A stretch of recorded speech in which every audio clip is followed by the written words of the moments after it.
हम लोग अब फिजिक्स शुरू करने जा रहे हैं। फिजिक्स का अध्याय उष्मा।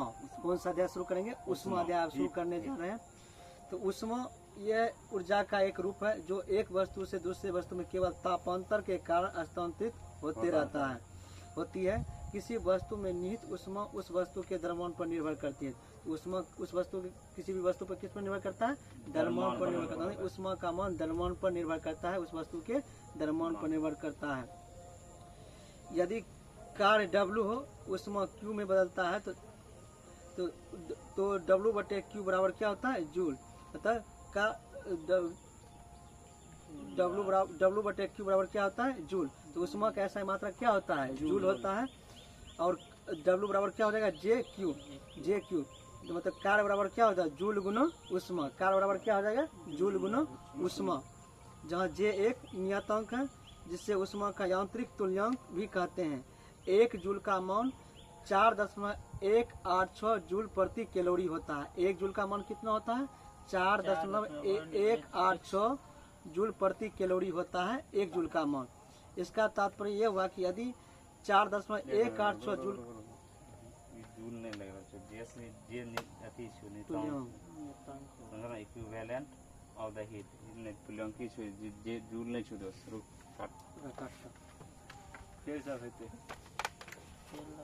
डिलीट करो। काटवे से चल वो काट लिए शुरू फिर शुरू करें। उष्मा क्या है? ऊर्जा का एक रूप है जो एक वस्तु से दूसरे वस्तु में तापांतर के कारण हस्तांतरित होते हैं। मतलब दो वस्तु में तापों का अंतर होता है तब एक वस्तु से उष्मा निकल कर दूसरे वस्तु की ओर प्रवाहित होती है। और यह प्रक्रिया तब तक होते रहता जब तक दोनों वस्तुओं का ताप समान न हो जाए। दोनों वस्तुओं का ताप समान न हो जाए। यदि कार्य W हो, उष्मा Q हो, तब J बराबर क्या होता है? W बटे Q, जहाँ J क्या एक नियतांक है। J क्या है? एक नियतांक है। और इसका मान कितना होता है? 4.186 जूल प्रति कैलोरी। J का मान कितना होता है? 4.186 जूल प्रति कैलोरी होता है।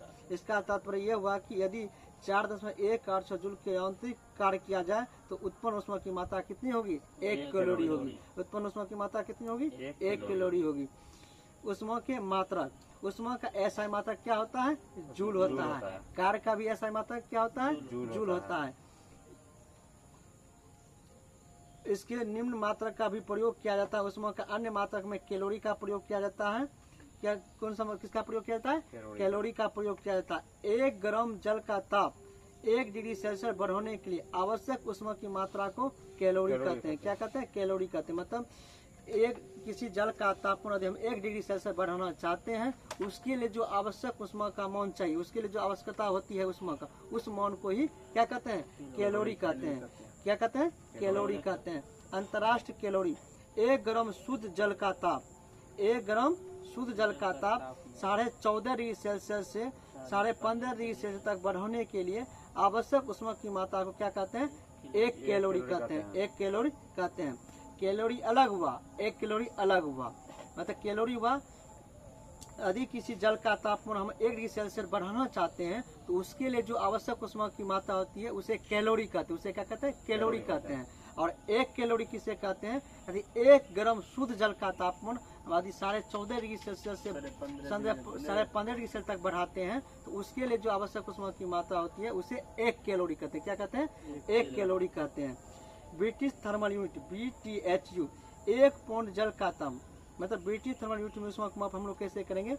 1 पाउंड जल का ताप 1 फ़ारेनहाइट बढ़ाने पर 1 फ़ारेनहाइट बढ़ाने के लिए आवश्यक उष्मा की मात्रा को 1 BTHU कहते हैं, यानी 1 ब्रिटिश थर्मल यूनिट कहते हैं। तो 1 कैलोरी उष्मा क्या है? 1 ग्राम शुद्ध जल का तापमान यदि हम 14.5 डिग्री सेल्सियस से 15.5 डिग्री सेल्सियस बढ़ाते हैं तो उसके लिए जो उष्मा की आवश्यकता होती है उसे 1 कैलोरी कहते हैं। उसे क्या कहते हैं? 1 कैलोरी कहते हैं। जबकि 1 पाउंड जल का तापमान को बढ़ाने के लिए 1 पाउंड जल का ताप 1 फ़ारेनहाइट डिग्री बढ़ाने के लिए आवश्यक उष्मा की मात्रा क्या कहते हैं? 1 BTHU कहते हैं। 1 ब्रिटिश थर्मल यूनिट कहते हैं। ताप वह भौतिक कारक है जो एक वस्तु से दूसरे वस्तु में ऊष्मीय ऊर्जा के प्रवाह की दिशा निश्चित करता है। ताप के कारण उष्मा की दिशा की ऊष्मा की दिशा क्या होता है? निर्धारित होता है। ताप के कारण क्या होता है? ऊष्मा की दिशा यानी ऊष्मीय ऊर्जा के प्रवाह की दिशा निर्धारित होती है, अर्थात जिस कारण से ऊर्जा हस्तांतरण होती है। तो ऊष्मा ऊर्जा का हस्तांतरण किसके कारण होता है? ताप के कारण ही होता है। ऊर्जा का हस्तांतरण किसके कारण होता है? ताप के कारण होता है। इस ताप का ऐसा मात्रक क्या होता है? केल्विन होता है। ताप का ऐसा मात्रक क्या होता है? केल्विन होता है।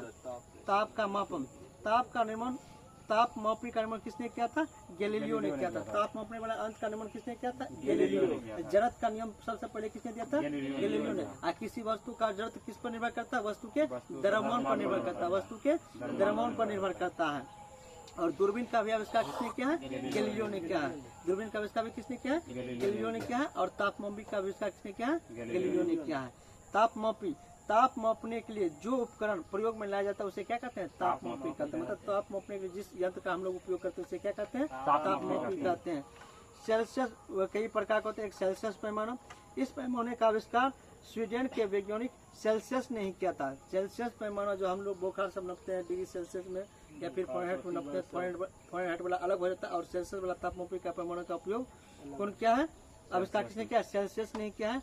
इस पैमाने हिमांक को 0 डिग्री सेल्सियस, जल कितने डिग्री सेल्सियस पर जमता है? 0 डिग्री सेल्सियस पर जमता है। और भाप बिंदु 100 डिग्री सेल्सियस अंकित होता है। सेल्सियस वाले पैमाने का प्रेशर कहाँ से रेंज कहाँ तक होता है? 0 डिग्री सेल्सियस से 100 डिग्री सेल्सियस, 0 से लेके 100 डिग्री सेल्सियस तक होता है। इनके बीच की दूरी को 100 बराबर भागों में बांट देते हैं। प्रत्येक भाग को 1 डिग्री सेल्सियस कहते हैं। यानी 0 से लेके 100 जो उसके बीच प्रास जो होता है इसका 0 से लेके 120, उसको 100 टुकड़ों में बांट दिया जाता है और प्रत्येक भाग को 1 डिग्री सेल्सियस कहते हैं।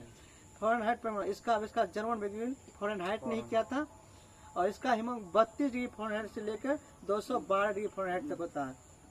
इसका हिमांक बिंदु कितना होता है? इसमें 32 डिग्री फ़ारेनहाइट होता है और भाप बिंदु कितना होता है? 212 डिग्री सेल्सियस। मतलब सेल्सियस में पूछेगा जल कितने डिग्री सेल्सियस पर जल भाप में बदलता है? 100 डिग्री सेल्सियस। कितने डिग्री सेल्सियस पर जल जमता है? 0 डिग्री सेल्सियस। फ़ारेनहाइट में पूछेगा जल कितने डिग्री सेल्सियस में भाप में बदलता है?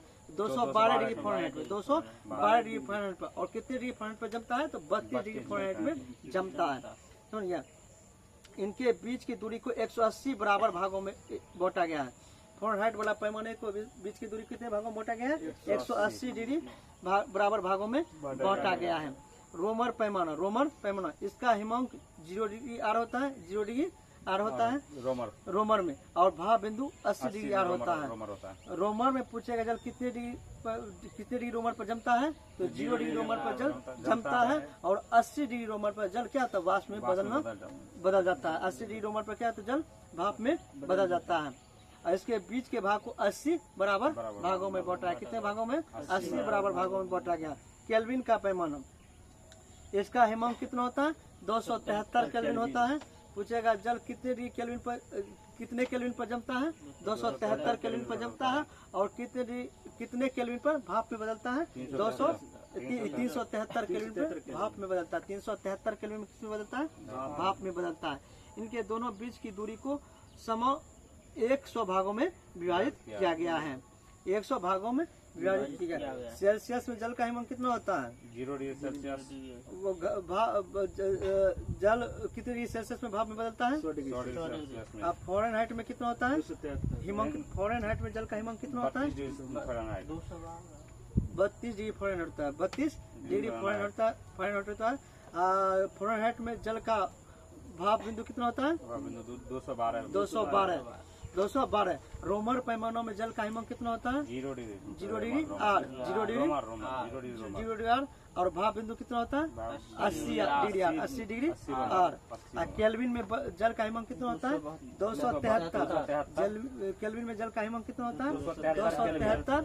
और भाप बिंदु कितना होता है? 373। उसी को हम भाप बिंदु को क्वथनांक बिंदु भी बोल सकते हैं।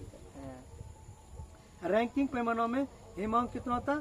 492 डिग्री रैंकिंग एवं भाप बिंदु कितना है? 672 रैंकिंग। इनके बीच की दूरी को भी 180 बराबर भागों में बांटा गया है।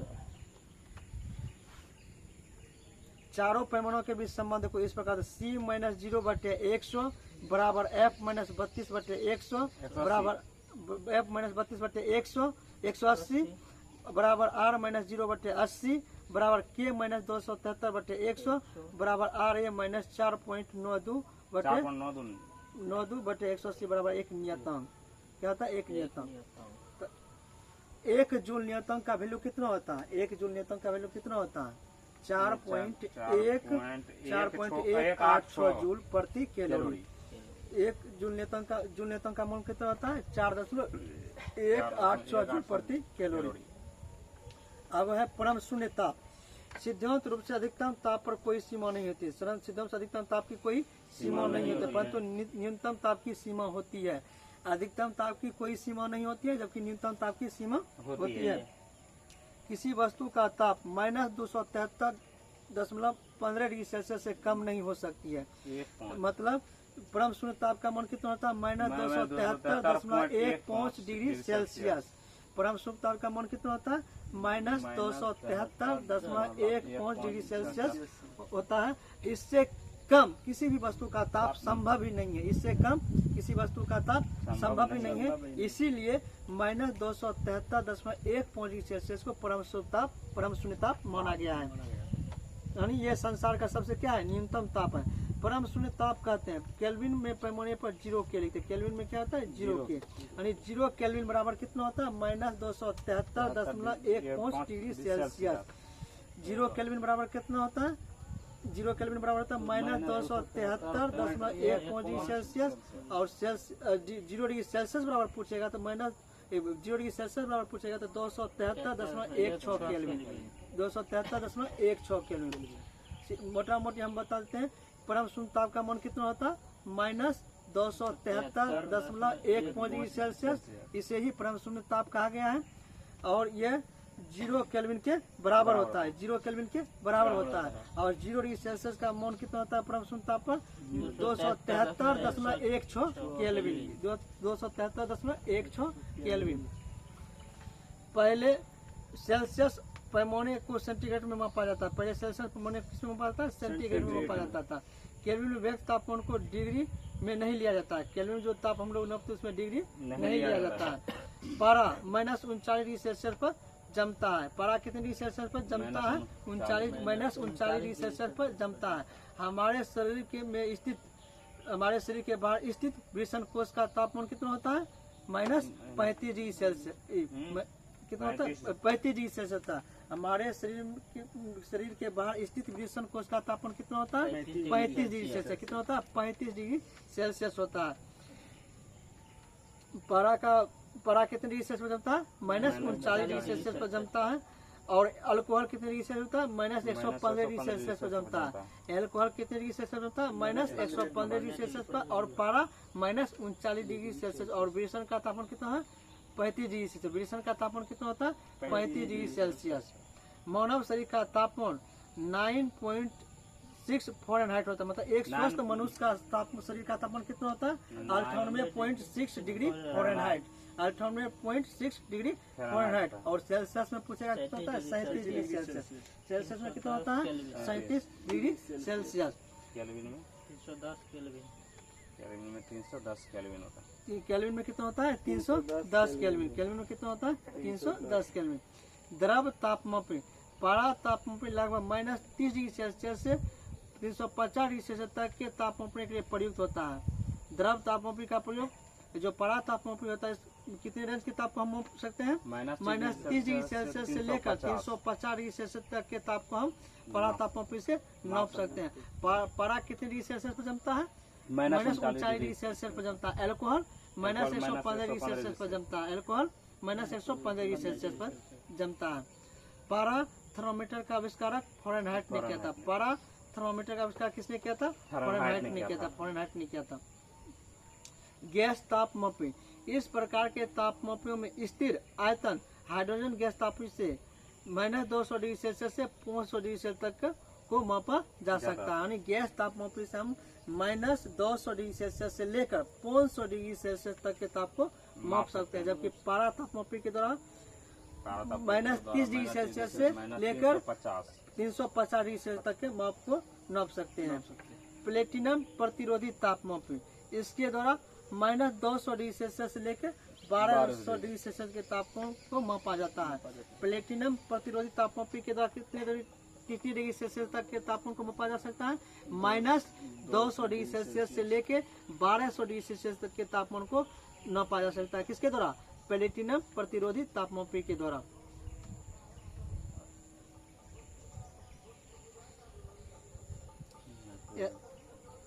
ताप युग्म तापमापी इसका उपयोग -200 डिग्री सेल्सियस से लेकर 1600 डिग्री सेल्सियस तक के तापों को मापा जाता है और इसका उपयोग प्रयोगशाला में किया जाता है। इसका उपयोग युग्म तापमापी के द्वारा जो है -200 डिग्री सेल्सियस से लेकर 1600 डिग्री सेल्सियस तक के तापमापों को मापा जा सकता है। पूर्ण विकिरण उत्तम तापमापी इस तापमापी से दूर स्थित वस्तुओं के ताप को मापने के लिए किया जाता है। यानी दूर स्थित वस्तुओं को ताप मापने किसका प्रयोग किया जाता है? पायरोमीटर का। किसका प्रयोग किया जाता है? पायरोमीटर का प्रयोग किया जाता है। दूर स्थित वस्तुओं को ताप मापने के लिए पायरोमीटर का प्रयोग किया जाता है। जैसे सूर्य का ताप किसके द्वारा मापेंगे? पायरोमीटर। सूर्य का तापमान किसके द्वारा मापा जाता है? पायरोमीटर के द्वारा मापा जाता है।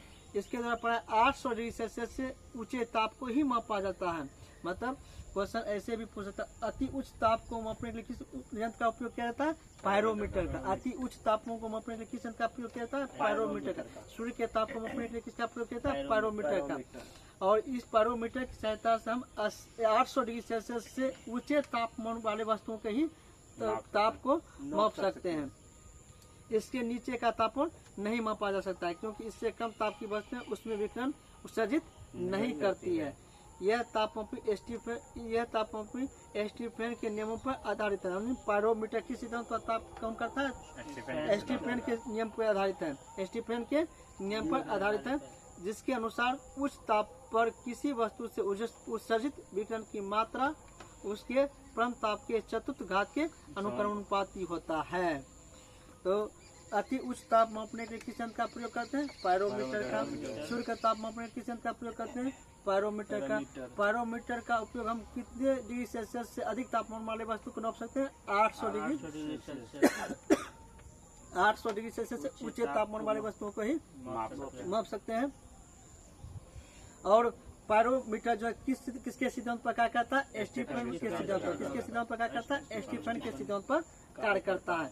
डॉक्टरी तापमापी इसका आविष्कार थॉमस क्लिफोर्ड एल्बर्ट नामक वैज्ञानिक ने किया था। डॉक्टरी थर्मोमीटर का उपयोग किसने किया? आविष्कार किसने किया था?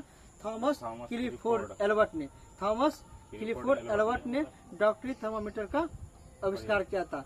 इस तापमापी का प्रास काफी कम रखा गया, यानी 35 डिग्री सेल्सियस से लेकर 43 डिग्री सेल्सियस तक, अथवा फ़ारेनहाइट में 90 डिग्री फ़ारेनहाइट से लेकर 110 डिग्री फ़ारेनहाइट तक के तापमान को माप सकते हैं। पहला क्वेश्चन है, डॉक्टरी थर्मोमीटर का आविष्कार किसने किया था? थॉमस क्लिफोर्ड एल्बर्ट ने। थॉमस क्लिफोर्ड एल्बर्ट ने डॉक्टरी थर्मोमीटर का आविष्कार किया। इससे 35 डिग्री सेल्सियस से लेकर 43 डिग्री सेल्सियस तक के तापमान को मापा जा सकता है। अब फ़ारेनहाइट में पूछेगा तो 90 डिग्री फ़ारेनहाइट से लेकर 110 डिग्री फ़ारेनहाइट तक के ताप को मापा जाता है। क्योंकि इससे ज्वर और बुखार, इससे क्या मापा जाता है? बुखार मापा जाता है, इसीलिए इसे ज्वर मापी या डॉक्टरी थर्मोमीटर कहते हैं। इसमें 37 डिग्री सेल्सियस या 98.6 डिग्री फ़ारेनहाइट पर लाल निशान बना होता है, जो मानव शरीर का सामान्य ताप को व्यक्त करता है। एक स्वस्थ मनुष्य का सामान्य ताप कितना होता है? 98.6 फ़ारेनहाइट। सेल्सियस में पूछेगा कितना होगा? 37 डिग्री सेल्सियस। अब विशिष्ट ऊष्मा, किसी पदार्थ की विशिष्ट ऊष्मा उस ऊष्मा की वह मात्रा होती है जो उस पदार्थ के एकांक द्रव्यमान में इकाई ताप वृद्धि की उत्पन्न करती है। मतलब इकाई द्रव्यमान वाले वस्तु में इकाई तापमान वृद्धि करने में जो ऊष्मा की आवश्यकता होती है उसे क्या कहते हैं? विशिष्ट ऊष्मा कहते हैं। क्या कहते हैं? विशिष्ट ऊष्मा कहते हैं। किसी पदार्थ की इकाई द्रव्यमान में, पदार्थ के इकाई द्रव्यमान में इकाई ताप वृद्धि करने के लिए आवश्यक ऊष्मा को क्या कहते हैं? विशिष्ट ऊष्मा कहते हैं। क्या कहते हैं? विशिष्ट ऊष्मा कहते हैं। इसे पढ़ाया सी से सूचित किया। किससे सूचित किया गया था? सी से सूचित किया था। विशिष्ट ऊष्मा का ऐसा मात्रक जूल प्रति केजी होता है। जूल प्रति केजी केल्विन होता है। जूल प्रति केजी केल्विन होता है। विशिष्ट ऊष्मा का ऐसा मात्रक क्या होता है? जूल प्रति केजी केल्विन। जूल प्रति केजी केल्विन। 1 ग्राम जल का ताप 1 डिग्री सेल्सियस बढ़ाने के लिए 1 कैलोरी ऊष्मा की आवश्यकता होती है। अतः जल की विशिष्ट ऊष्माधारता 1 कैलोरी प्रति ग्राम डिग्री सेल्सियस होती है। जल की विशिष्ट ऊष्माधारता अन्य पदार्थों की तुलना में सबसे कम होती है। मतलब जल की जो विशिष्ट ऊष्मा होती है अन्य पदार्थों की तुलना में क्या होती है, सबसे कम होती है। जल की विशिष्ट ऊष्मा अन्य पदार्थों की तुलना में क्या होता है, सबसे कम होती है। जल की गुप्त ऊष्मा सबसे अधिक होती है। जबकि गुप्त ऊष्मा सबसे अधिक होती है। कुछ पदार्थों का विशिष्ट ऊष्मा का मान, बर्फ का विशिष्ट ऊष्मा कितना होता है, 2100 जूल प्रति केजी केल्विन। बर्फ का विशिष्ट ऊष्मा कितना होता है, 2100 जूल प्रति केजी केल्विन। पारा का विशिष्ट ऊष्मा का मान कितना होता है, 140 जूल प्रति केजी केल्विन। पारा का विशिष्ट ऊष्मा का मान कितना होता है, 140 जूल प्रति केजी केल्विन। लेड का यानी शीशा का उस विशिष्ट ऊष्मा कितना होता है, 130 जूल प्रति केजी केल्विन। 130 जूल प्रति केजी केल्विन। लोहा का विशिष्ट ऊष्मा कितना होता है, 460। लोहा का कितना होता है, 460। केरोसिन तेल का कितना होता है, 210। केरोसिन तेल का कितना होता है, 210। और जल का 4200। जल का विशिष्ट ऊष्मा का मान कितना होता है, 4200। यही का जल का जो विशिष्ट ऊष्मा अधिक होने के कारण जो है भाप के कारण हम लोग को जलन का अनुभव अधिक होता है। ऊष्मीय प्रसार, ऊष्मीय प्रसार एक बार फिर से पूछ लेते हैं हम लोग। बर्फ का विशिष्ट ऊष्मा कितना होता है, बर्फ का 2100 जूल प्रति केजी केल्विन। 2100 जूल प्रति केजी केल्विन। और जल का कितना होता है, 4200। जल का कितना होता है विशिष्ट ऊष्मा, 4200। केरोसिन तेल का 210। केरोसिन तेल का कितना होता है, 210। पारा का कितना होता है, पारा का 140। पारा का 140। पारा का कितना होता है, 140। और शीशा का कितना होता है, 130। और लोहा का 460। लोहा कितना होता है, 460। ऊष्मीय प्रसार, किसी वस्तु को गर्म करने पर उसकी लंबाई, क्षेत्रफल और आयतन में वृद्धि होता है। जब किसी वस्तु को हम गर्म करते हैं उसकी लंबाई बढ़ता है, क्षेत्रफल में भी वृद्धि होता है और आयतन में भी क्या होता है, वृद्धि होता है। तो गर्म करने पर वस्तु में क्या क्या परिवर्तन होता है, उसका लंबाई में परिवर्तन होता है, क्षेत्रफल में परिवर्तन होता है और आयतन में भी क्या होता है, परिवर्तन होता है। लंबाई में वृद्धि की माप रेखीय प्रसार गुणांक यानी अल्फा, क्षेत्र में वृद्धि की माप क्षेत्रीय प्रसार गुणांक यानी बीटा तथा आयतन में वृद्धि के आयतन प्रसार गुणांक यानी गामा के द्वारा व्यक्त किया जाता है। अल्फा, बीटा और गामा का अनुपात होता है। संबंध कितना, 1:2:3। अल्फा, बीटा और गामा के बीच समानुपातिक संबंध कितना होता है, 1:2:3। तापमान बढ़ने पर आयतन बढ़ता है इसलिए घनत्व घटता है। तापमान बढ़ने पर आयतन क्या होता है, बढ़ता है। और आयतन का विपरीत कौन होता है, घनत्व। आयतन जब बढ़ेगा तो घनत्व क्या होगा, घटेगा। आयतन बढ़ने पर क्या होता है, घनत्व घटता है, क्योंकि घनत्व बराबर क्या होता है, द्रव्यमान बटे आयतन। घनत्व बराबर फॉर्मूला क्या होता है, द्रव्यमान बटे आयतन। यानी आयतन बढ़ेगा तो घनत्व घटेगा और आयतन घटेगा तो घनत्व बढ़ेगा। जल का असामान्य प्रसार, प्राय सभी द्रव गर्म किए जाने पर आयतन में क्या होते हैं, बढ़ते हैं। मतलब कि कोई भी द्रवित पदार्थ, द्रव्य पदार्थ है, जब उसको गर्म करते हैं उसके आयतन में क्या होते हैं, वृद्धि होती है। आप पूछेगा किसी वस्तु, जब किसी द्रव को गर्म किया जाता है तो उसका घनत्व क्या होता है, घटता है कि बढ़ता है, तो बढ़ता है आयतन में घनत्व पूछे हैं। जब किसी वस्तु को जब गर्म किया जाता है उसका घनत्व बढ़ेगा कि घटेगा, घनत्व घटेगा। घनत्व घटेगा। और 4 डिग्री सेल्सियस पर जल का घनत्व अधिकतम होता है। 4 डिग्री सेल्सियस पर जल का घनत्व क्या होता है, अधिकतम होता है। परंतु 0 डिग्री सेल्सियस से 4 डिग्री सेल्सियस तक गर्म करने पर आयतन घटता है, तथा 4 डिग्री सेल्सियस के बाद गर्म करने पर आयतन में बढ़ना शुरू हो जाता है। इसका अर्थ यह है कि 4 डिग्री सेल्सियस पर जल का घनत्व क्या होता है, अधिकतम होता है। कितने डिग्री सेल्सियस पर जल का घनत्व अधिकतम होता है, 4 डिग्री सेल्सियस पर। जब हम जल को 0 डिग्री सेल्सियस से 4 डिग्री सेल्सियस के बीच गर्म करते हैं तो पहले क्या होता है, आयतन घटता है। आयतन क्या होता है, घटता है। फिर बाद में 4 डिग्री के बाद क्या होता है, बढ़ना शुरू हो जाता है।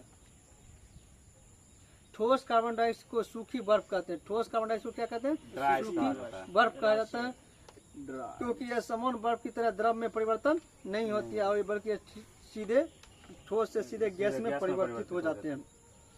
कपूर हो गया, ठोस कार्बन डाइऑक्साइड, नौसादर हो गया, ये सब क्या ऐसा पदार्थ है जिसको यदि हम गर्म करते हैं तो सीधे ठोस से किसमें बदलता है, गैस में बदल जाता है। क्या कहते हैं, गैस में बनता है। और ऐसे पदार्थों को क्या कहते हैं, ऊर्ध्वापातित पदार्थ कहते हैं। क्या कहते हैं, ऊर्ध्वापातित पदार्थ कहते हैं। और यह घटना ऊर्ध्वापातन कहलाता है। यह घटना क्या कहलाता है, ऊर्ध्वापातन कहलाता है।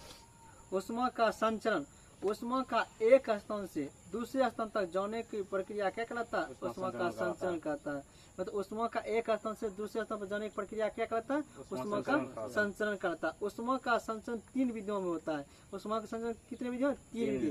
पहला चालन विधि, दूसरा संवहन विधि, तीसरा विकिरण विधि। चालन विधि द्वारा उष्मा का स्थान सभी ठोस पदार्थों में होता है। चालन विधि उष्मा का स्थान किसमें होता है, सभी ठोस पदार्थों में होता है। और संवहन विधि द्वारा उष्मा का स्थान द्रव और गैस दोनों में होता है। संवहन विधि द्वारा उष्मा का स्थान किसमें होता है, द्रव और गैसों में होता है। यही कारण है कि जो हमारा जो वायुमंडल जो गर्म होता है, किस विधि के द्वारा गर्म होता है, संवहन विधि के द्वारा गर्म होता है। हमारा जो वायुमंडल गर्म होता है किस विधि के द्वारा, संवहन विधि के द्वारा गर्म होता है। और लेकिन सूर्य का ऊर्जा पृथ्वी तक किस विधि द्वारा पहुंचता है, विकिरण विधि द्वारा पहुंचता है।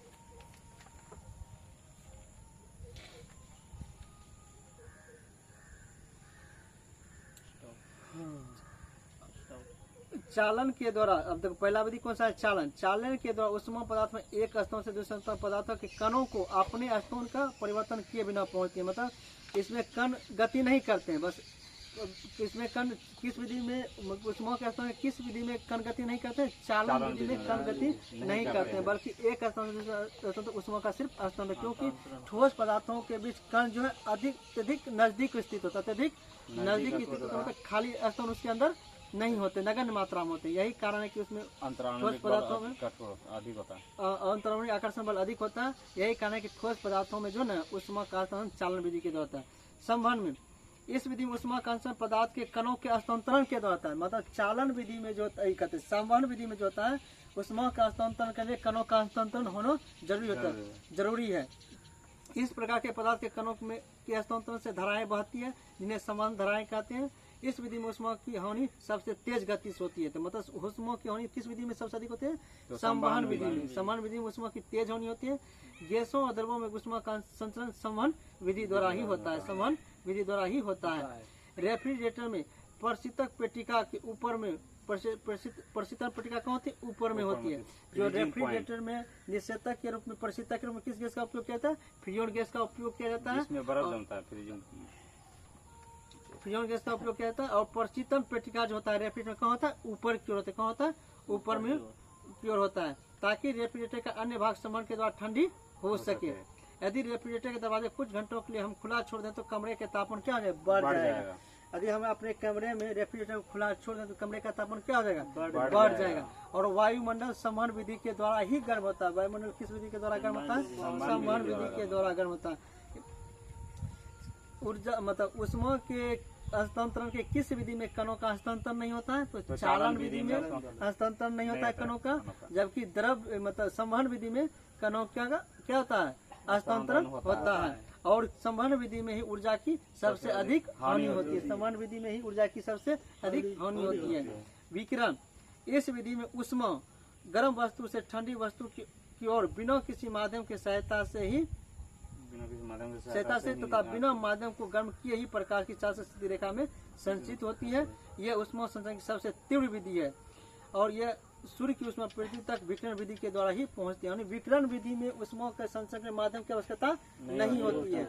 इसीलिए बोला जाता है कि प्रकाश के लिए माध्यम की आवश्यकता नहीं होती है, क्योंकि सूर्य का प्रकाश विकिरण माध्यम से ही, उस विकिरण के माध्यम से ही पृथ्वी तक पहुंचती है। और सबसे तेजी से गति से उष्मा का संचरण किस विधि में होता है, विकिरण विधि। सबसे तेज गति से उष्मा का संचरण किस विधि में होता है, विकिरण विधि में।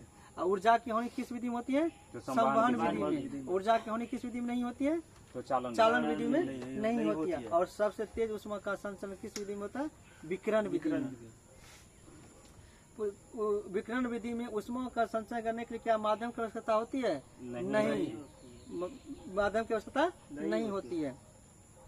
कृष्णिका विकिरण, जब किसी ठोस पदार्थों को गर्म किया जाता है तब उससे विस्तृत परास वाले तरंगदैर्घ्यों के विकिरण उत्सर्जित होते हैं। उदाहरण के लिए जब किसी लोहे की छड़ को भट्टी में गर्म करते हैं तब सबसे इसका रंग पहले हल्का लाल होता है।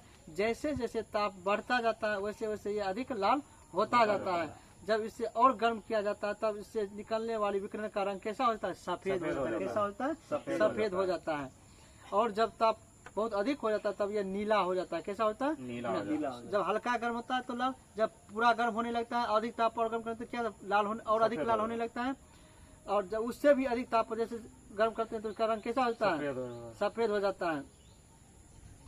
और जब ताप बहुत अधिक होता है तब ये कैसा होता है? नीला हो जाता है। इसका अर्थ है कि ताप में वृद्धि के साथ साथ उत्सर्जित विकिरण की आवृत्ति निम्न से उच्च होती जाती है। ताप में वृद्धि होने के साथ जो विकिरण उत्सर्जित होता है उसके आवृत्ति में क्या होता है? आवृत्ति भी निम्न से उच्च होती जाती है, मतलब बढ़ते जाती है। विद्युत चुंबकीय स्पेक्ट्रम में लाल रंग का कम आवृत्ति वाले लाल रंग का आवृत्ति कम और नीले रंग की अधिक आवृत्ति वाले क्षेत्र में होता है। वैसे भी हम लोग जानते हैं लाल रंग की आवृत्ति क्या होता है? सबसे कम होता है और तरंगदैर्घ्य सबसे अधिक होता है। और बैंगनी रंग का विकिरण सबसे क्या होता है?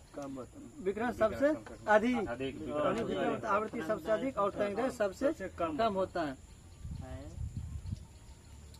एक ऐसा पदार्थ जो पिंड, एक ऐसा आदर्श पिंड जो हर प्रकार की आवृत्ति के विकिरणों को उत्सर्जित या अवशोषित करते हैं उसे कृष्णिका कहते हैं। क्या कहते हैं? कृष्णिका। तथा पिंड से उत्सर्जित विकिरण को कृष्णिका विकिरण कहते हैं। क्या कहते हैं? कृष्णिका विकिरण कहते हैं। कृष्णिका विकिरण मतलब एक ऐसा पिंड जो हर प्रकार के आवृत्ति के विकिरणों को या तो उत्सर्जित करता है या तो अवशोषित करता है, उसे क्या कहते हैं? कृष्णिका कहते हैं। क्या कहते हैं? कृष्णिका कहते हैं। और ऐसे विकिरण को कृष्णिका विकिरण कहते हैं। ऐसे विकिरण को क्या कहते हैं? कृष्णिका विकिरण कहते हैं। कृष्णिका विकिरण से उत्सर्जित विकिरण का यथार्थ जैसे आवृत्ति वितरण उसके ताप पर निर्भर करता है। दिए गए ताप पर उत्सर्जित विकिरण की तीव्रता तरंगदैर्घ्य के कम होने के साथ साथ क्या होती है? बढ़ती है। और ये एक तरंगदैर्घ्य पर अधिकतम होती है। एक तरंगदैर्घ्य पर क्या होती है? अधिकतम होती है। उसके बाद तरंगदैर्घ्य के और कम करने पर यह घटना शुरू होती है। प्रकाश के तरंग सिद्धांत के आधार पर उपरोक्त परिणामों की संतोषजनक व्याख्या नहीं की जा सकती है। मैक्स प्लैंक ने इसके लिए सुझाव दिया कि परमाणु और अणु केवल विविध मात्राओं में ऊर्जा उत्सर्जित करते हैं। तो मैक्स प्लैंक ने क्या कहा कि परमाणु और अणु केवल विविध मात्राओं में ही ऊर्जा को क्या करते हैं? उत्सर्जित करते हैं या अवशोषित करते हैं, न कि अनवरत रूप में, मतलब अनियमित रूप में नहीं कर सकते। जैसा कि पहले माना जाता था कि विद्युत चुम्बकीय विकिरण के रूप में ऊर्जा का जिस न्यूनतम मात्रा का उत्सर्जन होता है उसे प्लैंक द्वारा क्वांटम नाम दिया गया। क्या नाम दिया गया? क्वांटम। विकिरण के एक क्वांटम ऊर्जा ई और उसकी आवृत्ति भी हो v के समानुपाती होते हैं। ई बराबर h समानुपाती v, जहाँ h को क्या कहते हैं? प्लैंक नियतांक कहा जाता है। और इसका मान कितना होता है? h का मान 6.626 × 10⁻⁻34 जूल सेकेंड। कितना होता है? Joule second. 6.626 10⁻�34 जूल सेकेंड होता है। और जूल नियतांक का मान कितना होता है? जूल नियतांक का मान 4.1800 जूल प्रति कैलोरी। जूल प्रति कैलोरी।